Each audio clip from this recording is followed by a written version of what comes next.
Gujarat Chamber of Commerce and Industry. Grow business.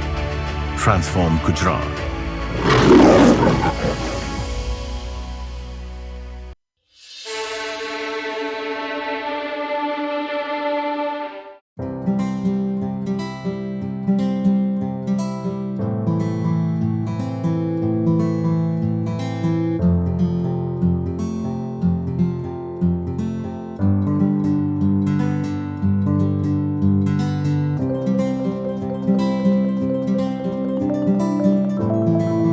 સપનું વિચાર્યું એ કોઈ બી કાર્ય હોય એ બધાય સપનાઓ પૂરા થયા.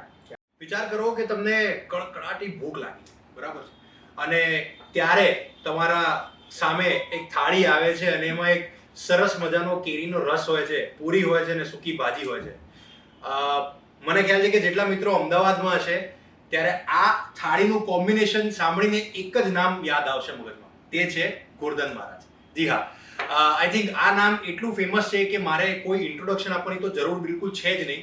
અને આજે મારા સૌભાગ્ય છે કે ગુજરાત ચેમ્બર ઓફ કોમર્સના એક અમેઝિંગ સિરીઝ જેનું નામ છે કે ગુજરાત ઉદ્યોગ જગતની ચર્ચા, તેમાં આપણી સાથે જોડાઈ રહ્યા છે ગોરધન મહારાજ. એક એવી હસ્તી, હું હસ્તી નહીં કહું, હું એ કહીશ ગોરધન મહારાજ એક સ્ટોરી છે. અને આ સ્ટોરી સાંભળવાનો આજે મોકો મને તો મળ્યો જ છે અને આઈ એમ વેરી શ્યોર કે આ એપિસોડ પછી આપનો પણ અભિપ્રાય, આપનો પણ ફીડબેક એ જ હશે. તો ચલો વાત કરીએ ગોરધન મહારાજ.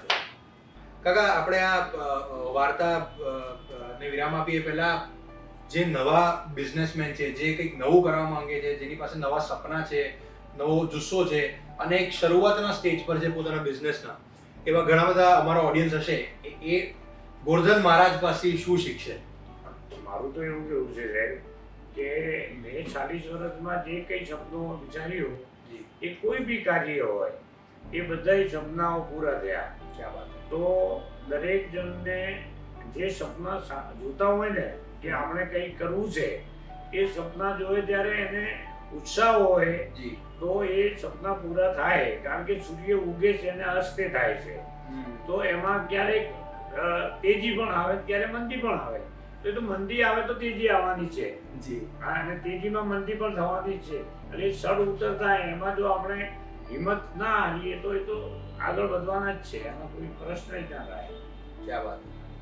કાકા, આ વાર્તા માટે ખૂબ ખૂબ ધન્યવાદ. અને મને તો એવું લાગે છે કે આ સાંભળ્યા પછી ઘણા બધા આપણા નવા બિઝનેસ જે કરી રહ્યા છે એ લોકોને ખૂબ મોટિવેશન મળશે. કારણ કે તમારી જે સ્ટોરી છે એ તમે એવા દિવસો જોયા છે કે જ્યારે તમને 2 ટંકનું જમવાનું પણ કદાચ મળવા માટે તકલીફ હતી, અને આજે ગુજરાતના મોટામાં મોટા કેટરર કે જે મોટા મિલ માલિકને જમાડે છે અને તેમના થકી 500, 1000, 1500, 2000 માણસોનું ઘર ચાલે છે. આ સ્ટોરી જોઈને આઈ થિંક ઘણા બધા લોકો ખૂબ મોટિવેટ થશે. અને બસ એ જ ઈચ્છા છે કે આમાંથી ઘણા બધા લોકો મોટિવેટ થાય અને એક વ્યક્તિનું પણ કંઈક સારું થયું હોય ઇન્ટરવ્યુથી તો તમારો અને મારો ઉદ્દેશ્ય પૂરો છે. મહેનત કરે એને બધું સારું જ થાય અને મહેનત કરવી જોઈએ. મહેનત કર્યા વગર તો કશું મળવાનું જ નથી. અને આ જમાનો એવો છે અત્યારે કે ગમે એટલા હરીફાઈ હોય ને જી, તો એ જે સારું કરશે ને એના માટે કોઈ એ નહીં. કારણ કે આપણું અમદાવાદ શહેર છે ને, દર વર્ષે લાખો તો ફ્લેટ બને છે ને હજારો બંગલા બને છે. શું એમાં અમારા ધંધાથી જ વાત કરું કે 10 કેટરર્સ ક્યાંય નવા આવ્યા કે બીજા, એમાં કઈ ફરક. એક કેટરર્સ તો 10-12 જ વધે છે પણ બંગલા 1000 વધે છે. તો એમાં કોઈને કંઈ નડવાનું જ નથી, કરવા વાળા જોઈએ બસ. થેન્ક યુ સો મચ કાકા. તો કાકા, આપણે વાત એ કરી કે તમે કેવી રીતે એ સંઘર્ષના દિવસો જોયા છે, પણ કાકા એના પછીનો જે પીરિયડ હતો કે તમે ભલે સિદ્ધિવિનાયક લોજ જે તમે કહો છો એ સફળ ના થઈ, પણ એના પછી શું થયું? એના પછી હું અમદાવાદ આવ્યો. અમદાવાદ આવીને અહીંયા મોતીરામ ને પૂનમચંદ મહારાજ હતા જી, એ બહુ મિલ માલિકોના જ મહારાજ હતા. અચ્છા. પછી હું એમને ત્યાં કામ કરવા રહ્યો. 1 વર્ષ કામ કર્યું પછી એને મને 10 પૈસા ભાગીદારી આપી. શું વાત છે? હા, એટલે હું એ 10 પૈસા ભાગીદારીમાં ત્યાં કામ કરતો. પછી ધીમે ધીમે 5-6 વર્ષ કર્યું અને પછી જે કંઈ જેને પણ શેઠીઓ ત્યાં કામ કરવા જવું એ બધા ડિમાન્ડ કરે કે ગોવિંદ મહારાજને જ મોકલો તો કામ આપીએ એમ. એટલે એ એમને ગમતું નહોતું. પછી ધીમે ધીમે ચલાવ્યું તો પછી છેલ્લે 1986માં છેલ્લું કામ હતું અહીંયા પંકજભાઈ કેડીલાવાળાનું યુનિવર્સિટી ગ્રાઉન્ડમાં 4,000 માણસ. અને પંકજભાઈ એવું કીધું કે ગોવિંદ મહારાજ હોય તો તમે કરો, નહીં તો નહીં કરો. એટલે એ કામ તો લીધું, પણ જે એ લોકો હતા મેન બધા પ્રમોશનને એ લોકો કોઈ એ બાજુ ફરક્યા જ નહીં 3 દિવસ. એટલે એ કામ તો મેં કર્યું સરસ રીતે. પછી મને એમ થયું કે આ ધંધામાં આવી રીતે જો દગાખોરીથી કામ કરીએ તો આ તો ક્યારેક આપણે ફસાઈ પણ જઈએ. એટલે આપણે હવે ભેગું રહેવું નથી. મેં બધે બહુ જણાને પૂછ્યું કે હવે શું કરવું એમ. પછી આપણા ભીખુભાઈ કોલસાવાળા હતા જે ઉત્કર્ષભાઈના પપ્પા, એમને એ માણસ બહુ જ મારું રાખતા. તો એમને કીધું કે ગોરધન તું મકાન લઈ લે. કે મારી પાસે કંઈ 5,000 રૂપિયા છે ને 5,000માં કંઈ મકાન મળે નહીં, કે તું તપાસ કર. એટલે મેં તપાસ કરી તો વિશ્વરૂપ સોસાયટીમાં સંજય એપાર્ટમેન્ટની પાસે 1,05,000માં 44 વાળનો એક ફ્લેટ મળતો હતો. તો પછી હું ગયો. પછી એમને રાજુભાઈ, એમના દીકરા રાજુભાઈને મોકલ્યા અમારી જોડે. અને એ ટાઈમે એમને 1 લાખનો એમની કંપનીમાંથી ચેક આપી શું, અને એ મને મકાન લઈને એમને આપ્યું. અને પછી મેં 1/1/87 એ ગોલ્ડન કેટરર્સની શરૂઆત થઈ. એ દિવસ હતો ને આજે હિસ્ટ્રી છે કે આટલી મોટી લેગેસી, આટલો મોટો એમ્પાયર તમે બનાવ્યો છે. મને બહુ લોકો કહેતા હતા કે નીકળી ગઈ ધંધો કરવો બહુ અઘરો છે. પણ મેં કહ્યું હવે સમય બતાવશે. પછી મહેનત કરવામાં તો કોઈ બાકી રાખતો જ નહોતો. પછી મને પહેલું જ કેટરિંગ, ત્યારે તો લેબર કામ ચાલતા, પણ પહેલું કેટરિંગ મેં જય શેફાલી માં કર્યું. જય શેફાલી એમને બનાવી, હસુભાઈ છે, એમની દીકરીના લગ્ન 3 દિવસ કર્યા. અને હું 1/1/87 છૂટો થયો. અને 31 માર્ચ સુધીમાં પહેલાં જ્યારે હું એમને ત્યાં ભાગીદારીમાં કામ કરતો હતો વર્ષે 30-35 હજાર મળતા. અને એ 3 મહિનામાં 1/1/87 થી 31 માર્ચ સુધી મેં 5 લાખ રૂપિયા કમાયા. શું વાત, પ્રોફિટ કરી એમ. એટલે આપણે તો આમ શર્ટમાં માહીએ નહીં કે 5 લાખ એટલે કેટલા કહેવાય એમ એ ટાઈમે. એટલે ત્યારથી પછી મને એમ થયું કે આપણે હવે કેટરિંગ જેવા ધંધો કરવો નથી એમ. એટલે પછી હું કેટરિંગ જ કરતો, લેબર કામ બંધ કરી દીધા. અને ધીમે ધીમે પછી સંજય એપાર્ટમેન્ટમાં 2003માં 21/1 મારે ત્યાં ઇન્કમ ટેક્સની રેડ પડી. અને પછી એ ઓફિસ બહુ નાની હતી, 44 વારમાં તો શું હોય. એટલે પછી આ જગ્યા એક રેસ્ટોરન્ટ બનેલી હતી શેરિયાપુર. એને આખી બાળી નાખી હતી ગોધરાકાંડમાં. એટલે પછી આ મેં લઈ લીધી હતી. અને પછી અહીંયા આ ઓફિસ રેડ પડવાને કારણે અમે પછી અહીંયા ઓફિસ બનાવી. કારણ કે બધે કોમ્પ્યુટર વાળાને બેસે ગયા. બરાબર. પછી 1/1/87 થી ગોલ્ડન કેટરર્સ રોજે એને આગળ ગયા, પાછળ ગયા નહીં. કાકા, તમે જેમ કીધું કે મહેનત કરી છે તમે અને તમારી જર્ની છે, પણ મહેનતની જોડે એ અનુશાસન, એ ડિસિપ્લિન જીવનમાં કેટલું જરૂરી છે? ડિસિપ્લિન તો બહુ જ જરૂરી છે. મહેનત કરતા એ ડિસિપ્લિન જરૂર છે. કાકા, તમારા રૂટીન વિશે કંઈક અમારા ઓડિયન્સને જરાક જણાવો તો આપ. રૂટીન તો શું, સવારે હવે અત્યારે તો થોડું બંધ કરી દીધું છે. નહીં તો પહેલાં તો 4 દાડા સુધી ઘરે જતા નહોતા. આ રસોડેથી પેલા રસોડે અને રાત દિવસ ઉજાગરા કરતા. પણ હવે ઉંમર પણ 67 વર્ષ થઈ ગયા. તો હવે લાગતા નથી કાકા. હવે થોડું સમય છોકરાઓ સંભાળે છે. એટલે એમ કે ભાઈ 10 વાગે ઘરે જતા રહેવાનું. પછી સૂઈ જઈએ 10-11 વાગ્યા સુધી. સવારે 5:30ના ટકોરે ઉઠી લઈએ. આજની તારીખ પણ 5:30 ઉઠી અને થોડું 2 ગ્લાસ વોર્મ પાણી પી અને એક કાળી ચા તો પહેલાં નહોતો પીતા, પણ આ કોરોના આવ્યા પછી કાળી ચા શરૂ કરી કે ઉકાળો પી ને પછી ફ્રેશ થઈને 4 કિલોમીટર ચાલી આવીએ. અને પછી નાહી ધોઈને પૂજા પાઠ કરીને દરેક જ્યાં બધે રસોડે 8-12 સુધી એ થઈ જાય. અને પછી અહીંયા કોઈને 12-1 વાગ્યાનો ટાઈમ આપ્યો હોય તો મેનુ નક્કી કરું અને 4 વાગ્યા સુધી ત્યાં કોઈ ફાઇલો ચેક કરું, પછી જે પાછા કે ભાઈ રાજપથમાં 4 વાગે જાણ આવે છે તો ત્યાં જવું, કે ભાઈ બીજી જ્યાં આવતી હોય લગ્ન હોય ત્યાં બધે પહેલા જવું, રિસેપ્શનની જગ્યાએ પણ એક રસોડામાં આજની તારીખે એક જગ્યા જમણવાર શરૂ ના થાય એને પહેલા મેં બધી વસ્તુ ચાખી જોઈએ એમ. શું વાત છે કાકા. કહેવાય છે ને કે બિઝનેસમાં ગમે એટલા મોટા થઈ જાવ પણ તમારું જે ડિટેલની નાનામાં નાની ડિટેલ પર જે અટેન્શન હોવું જોઈએ એ કાકાથી શીખવા મળે એ છે. જોઈએ જ. જ્યાં સુધી કરવો છે ધંધો જી ત્યાં સુધી રાખવો જ જોઈએ. મને અત્યારે બધા બહુ જ કહે છે કે તમે શેના માટે જાઓ છો એમ. જી, જી, જી. એમાં જઈએ તો શેઠિયાઓ મળે. જી જે આજે એવું છે કે આપણે ત્યાં મેં પ્રસંગ 20 વર્ષ પહેલા કર્યો હોય. જી હવે તમે સાહેબને ત્યાં પ્રસંગમાં આવ્યા હોય તો એ દિવસે મળીએ ને તો ઓળખીએ નહીં તો ઓળખાણ થઈ જાય જી. કે મારા લગ્ન તમે કર્યા હતા. તો બધા મળે એમ થાય ગોળધન યાદ છે એટલે 19 થઈ હોય તો 20 થઈ જાય. ફરક પડે ને. 100%. એટલે ડિસિપ્લિન અને અનુશાસન જે આજકાલના બિઝનેસ જે લોકો નવું શરૂ કરવા માંગે છે એના માટે તમે કઈ ગાઈડન્સ આપવા માંગતા હો કે? હું તો અમારી લાઈનના જે પણ કેટરર્સ છે એ કોઈ ધંધામાં કોઈ નાનો મોટો નથી. જી જે ધંધો કરે છે એને નાનામાંથી જ મોટા થાય છે. જી કઈ જન્મે ત્યારથી તો મોટો થતો જ નથી કે ધંધો કરીએ ત્યારથી મોટો ના થાય. એટલે એ નાના મોટા હોય નહીં. તમે એક મોટો માણસ કેટરર્સ કેવી રીતે કરે છે એ કે મોટો તો છે માણસ જ છે જી પણ એ કઈ ડિસિપ્લિનથી કરે છે એ તમે શીખી લો એટલે તમે મોટા થઈ ગયા. 100%. આજે મને કોઈ 2000 રૂપિયાની ડીશ આપતો હોય અને એ તમે એમ કહો કે ચલો આપણને કેમ ના આપે, તમે મારે કરતા સારું કરો તમને 2200 રૂપિયા આપશે. એમાં કસ્ટમરને નાનો માણસ છે કે મોટો છે એનાથી કોઈ મતલબ એને કામથી મતલબ છે. એટલે તમે કોઈ દાડો નાના મોટો હોય જ નહીં, બધા મોટા જ છે પણ એક મેન પાવર, પોતાની ડિસિપ્લિન, બધાને પોતાની દરેકની ચોખ્ખાઈ, જી જી એ બધું આ ધંધામાં ચોખ્ખાઈ તો મેન એ છે. કાકા તમે જ્યારે કીધું મેન પાવરની વાત કરી, એક સવાલ અંગત સવાલ છે કાકા કે દિવસના કેટલા રસોડા સંભાળો છો આપ?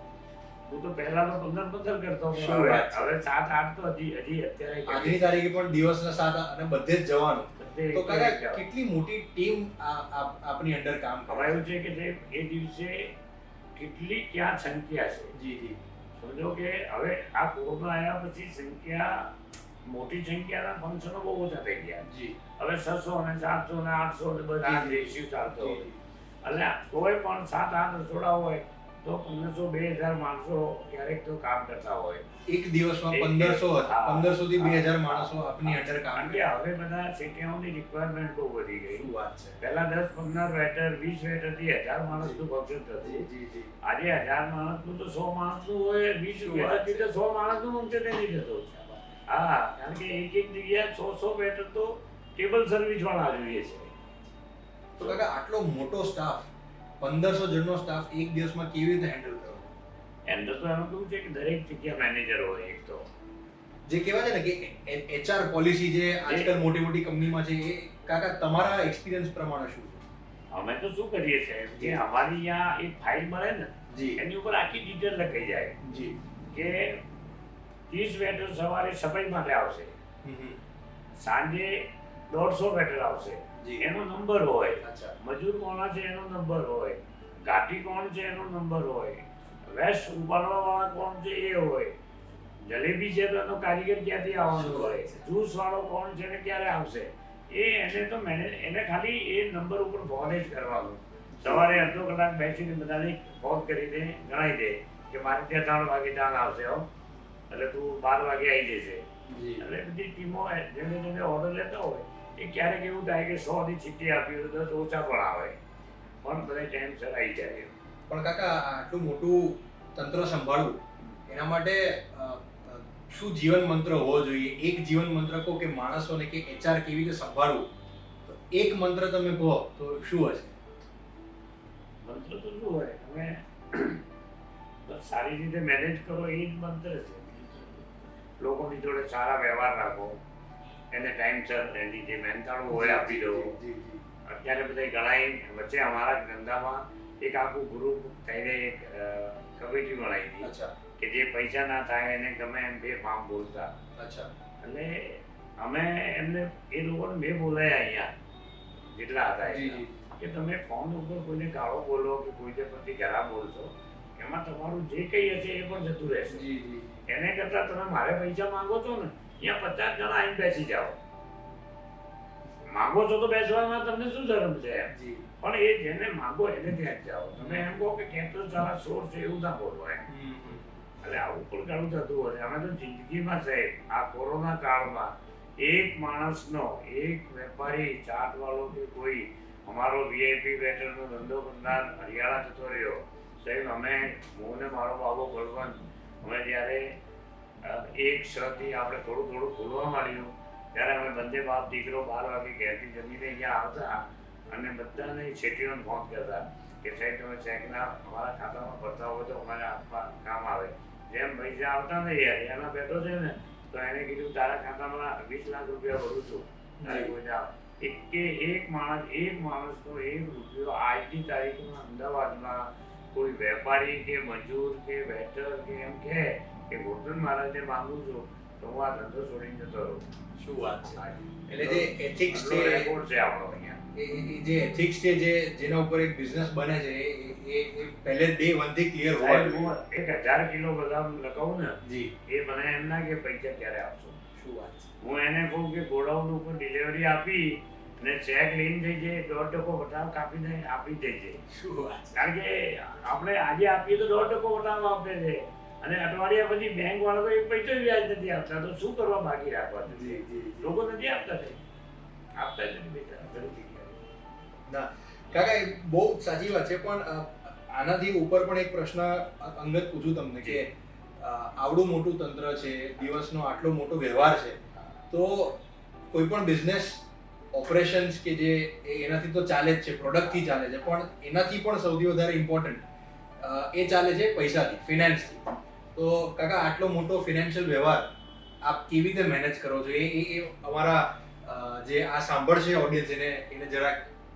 આમાં ઘણા લોકો એવું કહે છે સાહેબ અમારા ધંધામાં કે 100% પેમેન્ટ લઈને કામ કરો. જી, દરેક મોટા કેટરર્સ અને કહે પણ છે. જી, પણ ગોરધન મહારાજને જે છે તે એમ કહે છે કે એને આપણે આપીશું ત્યારે ચાલશે.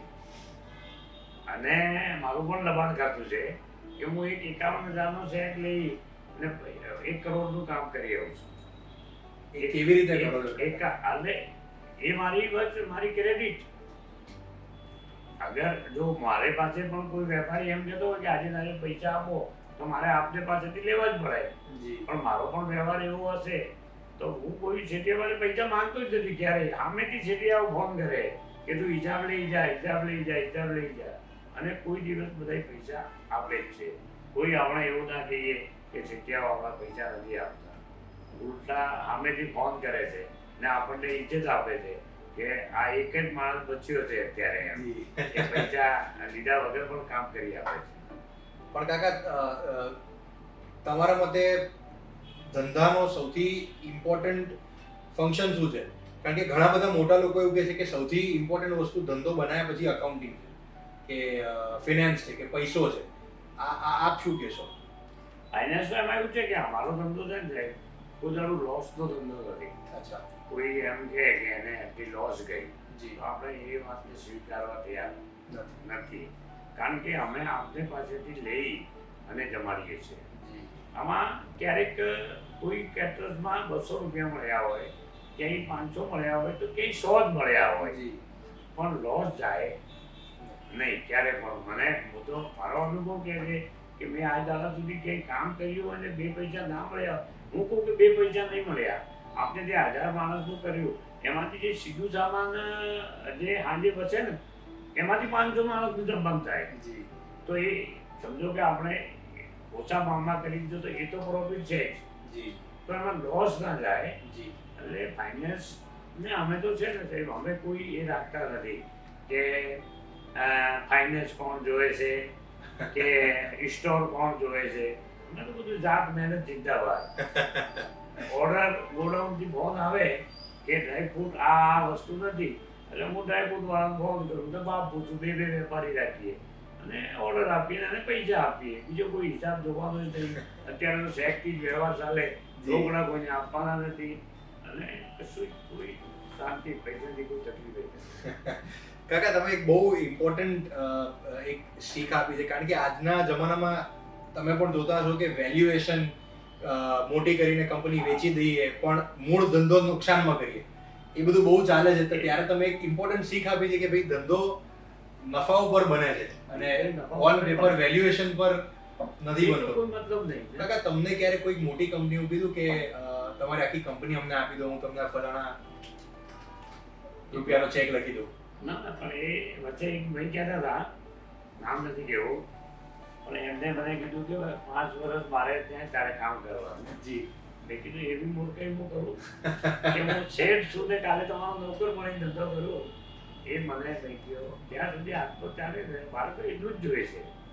કંઈ આપણે જો બહુ જ એનાથી વધારે પૈસા નસીબમાં લખ્યા હોતા તો મુકેશભાઈ અંબાણી ત્યાં જન્મ થાત. પાવામાં શું કરવા થાત એમ? તો જે છે એને સંતોષ કરવો છે. ધરતી ઉપર ધર્મની કોઈ કમી નથી કે બધું આપણે જ જોઈએ એવું થોડું છે. હવે આ સાહેબ, આ ગોરધન મહારાજ એક અનપઢ માણસ, એક મીઠું મરચું નાખવા વાળો માણસ, એને આ ગુજરાતની અંદર જે બધા અમદાવાદના બધા શ્રીમંત લોકો એમ કહે કે ગોરધન અમારા ગરદો છે, એટલો પ્રેમ અને પૈસો ને આપણે આ એશ આરામ, ગાડી ઘોડા બંગલા રહેવા માટે બધું આપી દીધું. પછી હવે એનાથી વધારે શું જોઈએ? હવે તો ભગવાનને પ્રાર્થના કરું સવારે કે જો બીજો જન્મ પણ મનુષ્યનો મળે ને તો ગુજરાતમાં જ જન્મ આપજે. શું વાત છે? હા, બીજે નહીં આપતો એમ. શું વાત છે કાકા? તો આ રાજસ્થાનમાં તો કયું હોત તો પછી અહીંયા આવત જ નહીં, ત્યાં જ પડી જાય. ત્યાં કઈ હતું નહીં એટલે તો આયા આપણે અહીંયા. કાકા આ તમે જેમ કીધું કે નસીબની વાત છે, તો માણસને નસીબ ઉપર લાવે છે કે કર્મ? જો નસીબ ને કર્મ તો એક જ હોય છે. નસીબ આપણે ભાગ્યમાં લખેલું હોય અને કર્મ આપણે સારા કામો કરીએ અને સારું વિચારીએ, સારું કરીએ, કોઈને પ્રતિ ક્યારેય ખરાબ ભાવનાઓ ના કરીએ, એ આપણા કર્મ છે. પણ મહેનત કરવી એ નસીબ તો બધું હોય છે, આપણા નસીબમાં બધું લખેલું હોય, પણ એમાં એ નસીબ પણ કહે છે કે તમે કામ કરો તો તમને હું આપીશ એમ. કામ ના કરીએ તો નસીબ શું કરે? આપણને ધારી પીઠ છે પણ ખાવું તો આપણે જ પડે ને. સાચી વાત કે કોઈ ખવડાવે? સાચી વાત. ના ખવડાવે. એ તમારા ઘરમાં 5 કિલો બદામ પડી છે પણ એનો હલવો બનાવવો હોય તો આપણે બનાવવો જ પડશે, તો જ એ ખાવાશે, નહીં નહીં ખવાય. તો નસીબમાં લખેલું હોય પણ આપણે મહેનત કરતા રહીએ તો આપણને મળે ને આપણા થકી બીજા લોકોને પણ મળે. કાકા બિઝનેસમાં એક છેલ્લી એક વસ્તુ ખૂબ ઇમ્પોર્ટન્ટ હોય છે આ બધી વાતો પછી, એ છે આજકાલ કહેવાય છે ને કે સક્સેશન પ્લાનિંગ, જે મુકેશ અંબાણી પણ કરી રહ્યા છે અત્યારે, કે આવનારી જનરેશન કેવી રીતે શું સંભાળશે અને તમે જ્યારે રિટાયર થશો ત્યારે આ કંપની કેવી રીતે ચાલશે, એના વિશે આપ શું કહેવા માંગો છો અને કેવી રીતે પ્લાન કરો છો કાકા? હવે સાહેબ, આ અમારો જે ધંધો છે ને, જી, મુકેશ અંબાણી કે બીજા કોઈ પણ જે ઉદ્યોગપતિઓ છે એમને તો એક ઓફિસમાં બેસીને જ કરવાનું છે. અમારો ધંધો છે એ ગ્રાઉન્ડ ઉપરનો છે, રાત દિવસના ઉજાગરા કરવાના છે.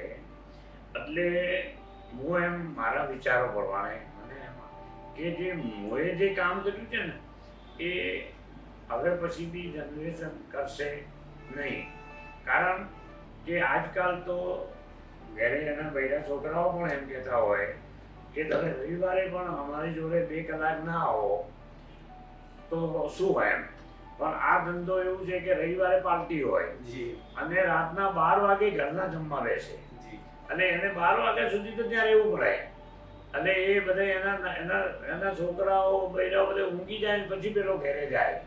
એટલે આ ધંધો હવે દિવસે દિવસે જે ભણેલો વર્ગ છે ને એ ઠીક છે કરે, પણ મને લાગતું નહીં કે આપણે જે મહેનત કરી હવે પછીના છોકરાઓ કરશે. એને માટે હું પણ વિચારું છું કે એવું કોઈક પ્લાનિંગ કરીએ કે કોઈ સરસ બેન્કવેટ બનાવી દઉં, એક બેન્કવેટ બનાવું એરિયા વાઇઝ, અને ત્યાં લોન હોય, રેસ્ટોરન્ટ હોય, અને એ લોકો બહાર કેટરિંગ આઉટડોર ના કરે તો ત્યાં એમનું ચાલ્યા કરે એમ. જી બહાર અત્યારે બહાર કેટરિંગ કરવું છે બહુ જ એ થઈ અઘરી ગયું. વસ્તુ. હા, એટલે એક રસોડામાં 8 10 જે મંડપવાનો સામાન ના આવે ને એના કરતા કેટર્સ તો વધારે.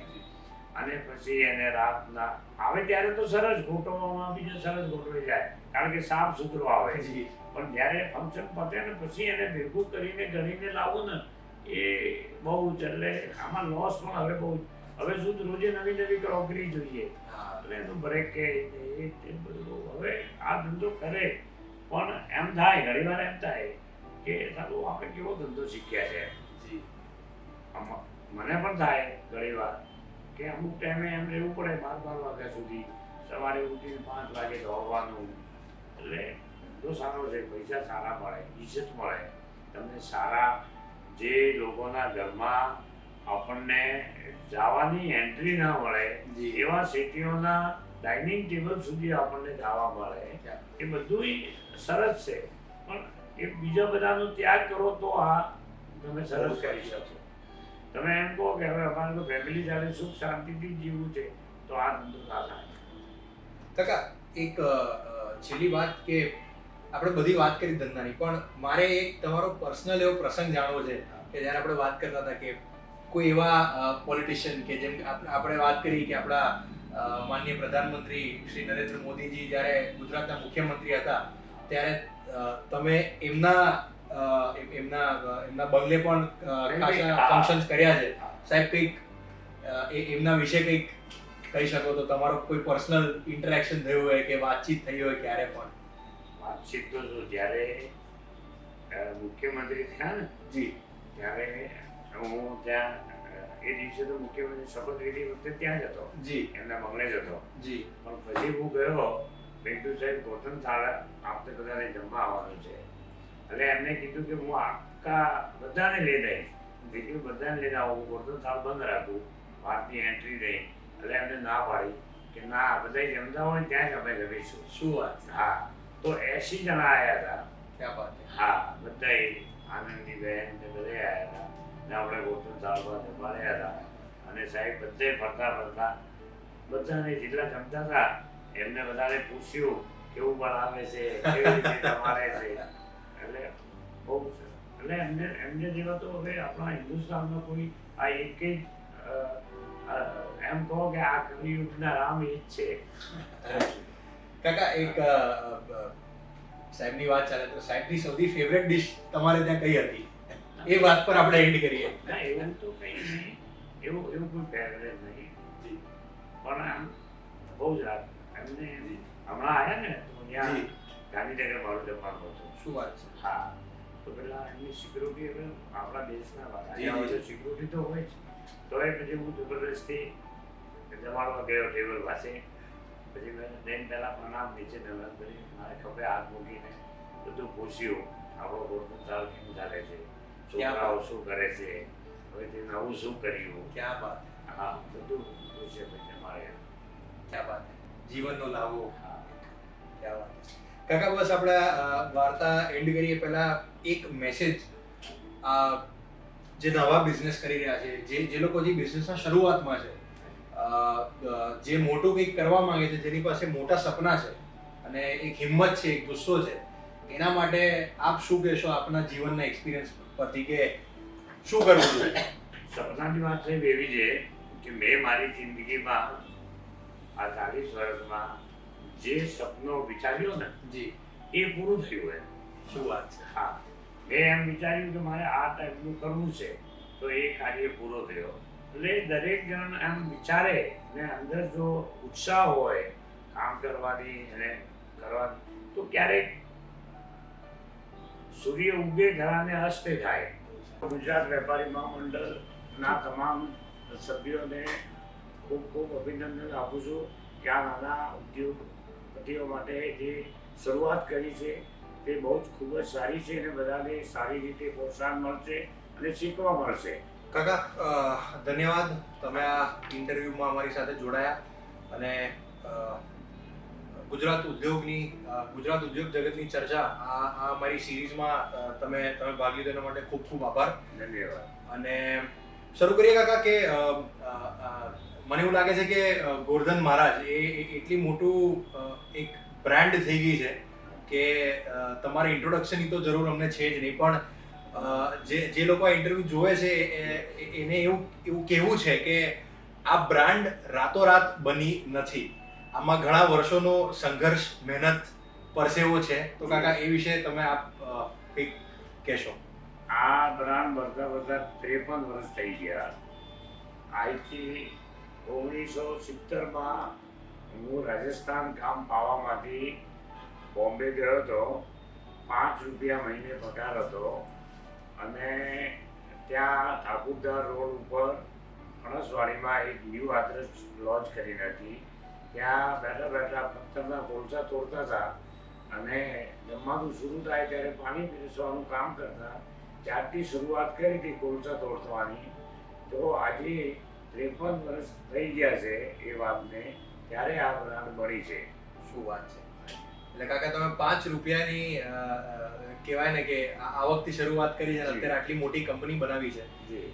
પણ કાકા એની પહેલા આપણે ત્યાં જઈએ એની પહેલા મારે જાણવું છે કે આપનું અર્લી લાઈફ કેવી હતી? આપ ક્યાં જન્મ્યા છો, તમારું પછી તમે ક્યાં આવ્યા અને અત્યારે અમદાવાદ કેવી રીતે આપણે પસંદ કર્યું? મારો જન્મ રાજસ્થાન પાલી જિલ્લામાં પાવા ગામ છે નાનો, ત્યાં જન્મ થયેલો. મારા બાપાનું નામ ગિરધારી સિંહજી રાજપુરોહિત છે. અમે બહુ જ ગરીબીમાં જીવતા હતા અને હું બોમ્બે ગયો એને પહેલાં 2 વર્ષ બહુ ભયંકર દુષ્કાળ હતા કે સારી રીતે 2 ટાઈમનું ભોજનની પણ ફાંફા પડતા હતા. અને રેશનિંગમાં જે અનાજ આવતું હતું, કલર, જુવાર, બાજરી, સડેલા, એને ધોઈ સૂકવીને મારી માં રોટલી બનાવતી. એ ખાતા એની સાથે ઉલટીઓ થતી. ત્યારે અમે રાતના આખો શિયાળો સકરિયા અને દૂધ દઈને શિયાળો કાઢ્યો હતો. એવી પરિસ્થિતિમાં અમે જીવતા હતા એમ. ત્યારે મને 5મું ધોરણ ભણાવીને 5 રૂપિયા પગારથી મારા બાપાને મને કમાવા મોકલવાની પરિસ્થિતિ થઈ.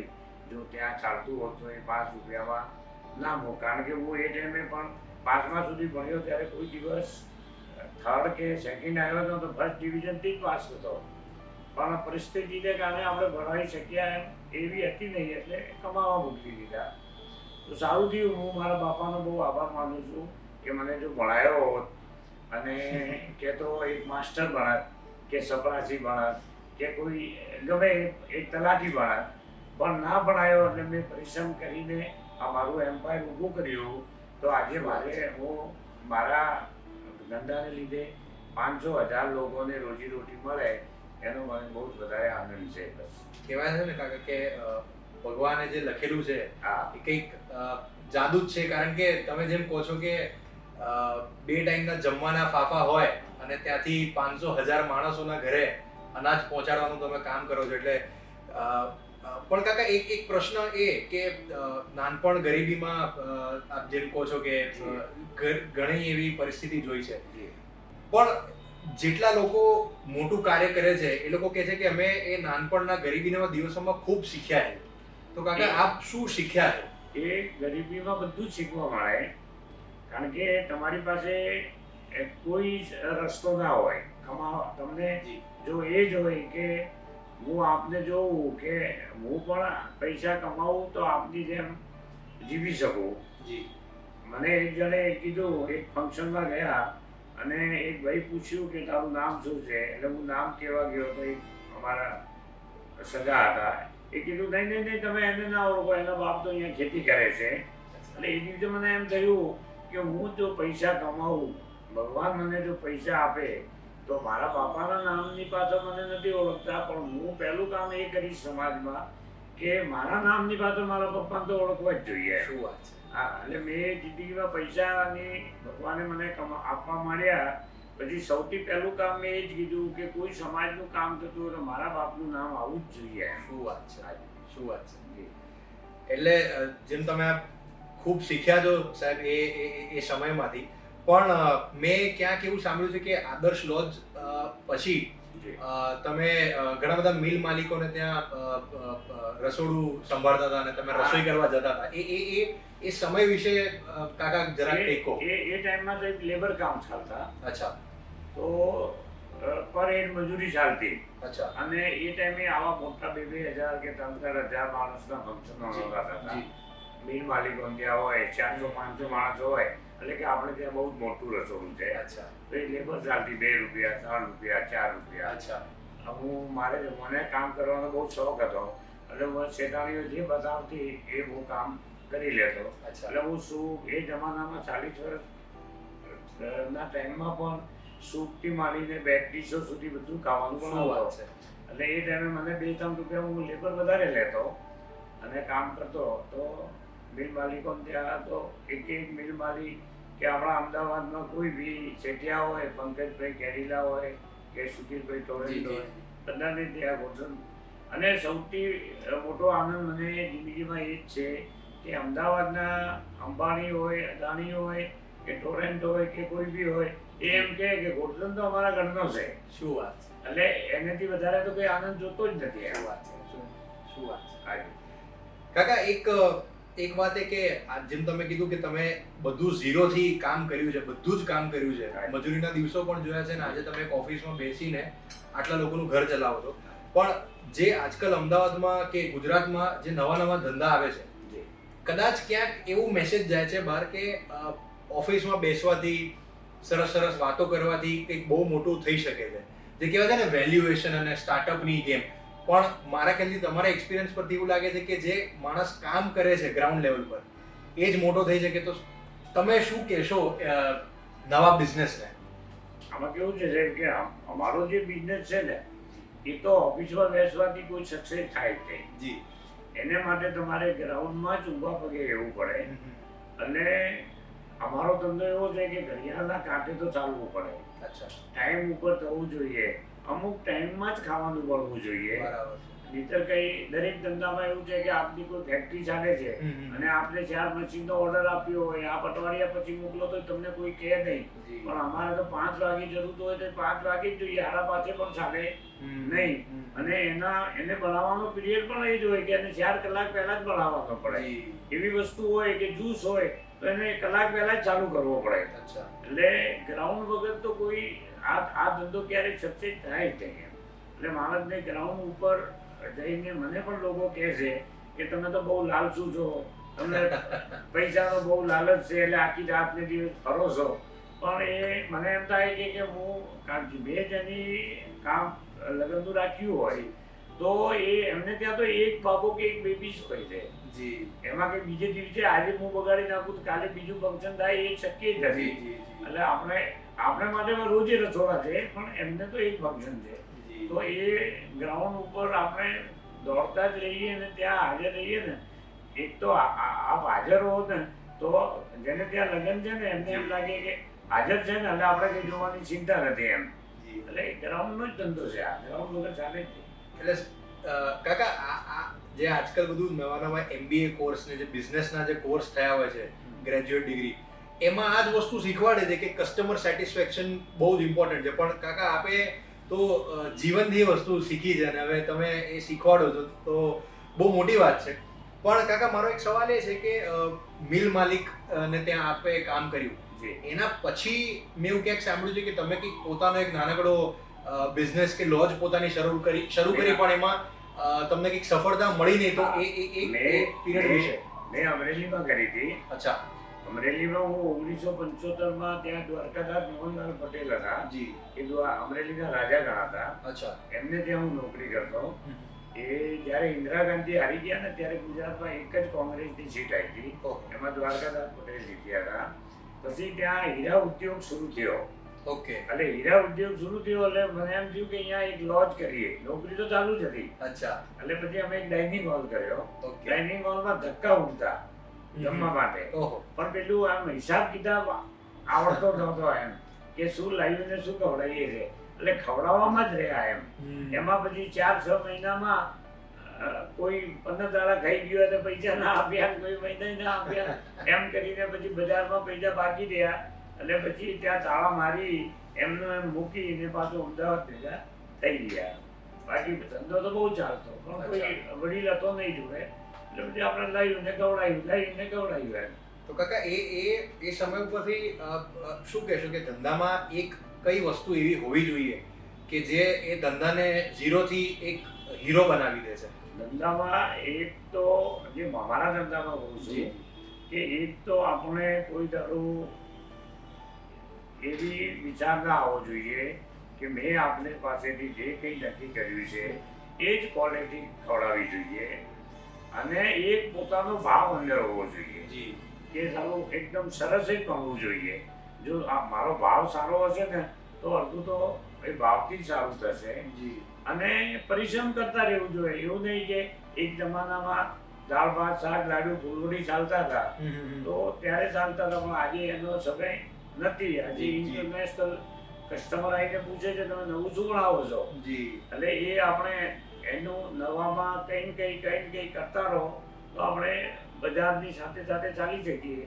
નહીં તો પછી રાયપુરમાં બહુ જ મોટા મોટા રસોઈયા હતા જે ફૂલવડી લાડુ કે તપેલા ચૂલા ઉપરથી નીચે નહોતા ઉતારતા, એ અત્યારે કોઈ દેખાતા જ નથી, કારણ કે એમને સમય સાથે ચાલ્યા નહીં.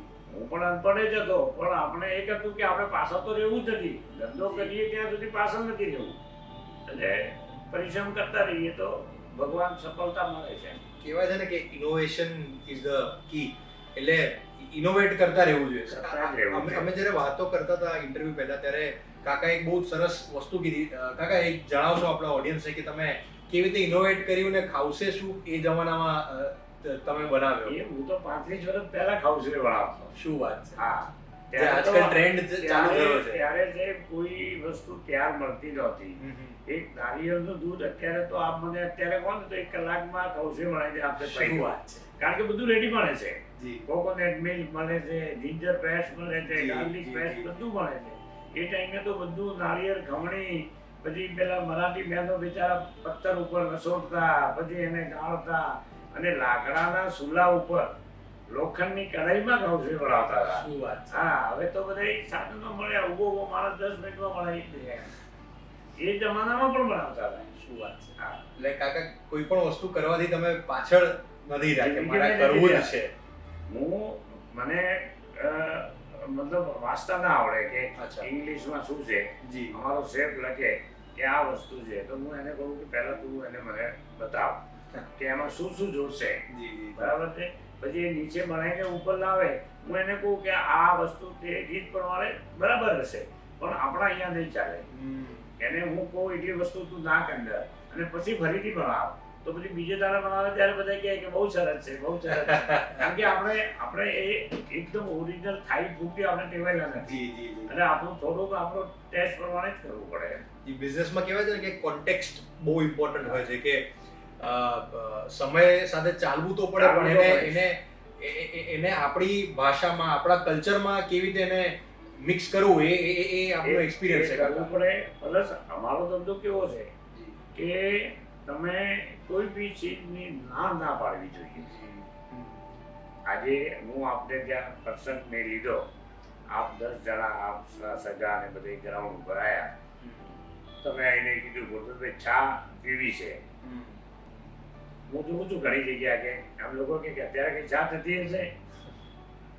હું એમ કહું કે એ શબ્દ બોલવાનો નહીં કે આ સાહેબ બનાવશું.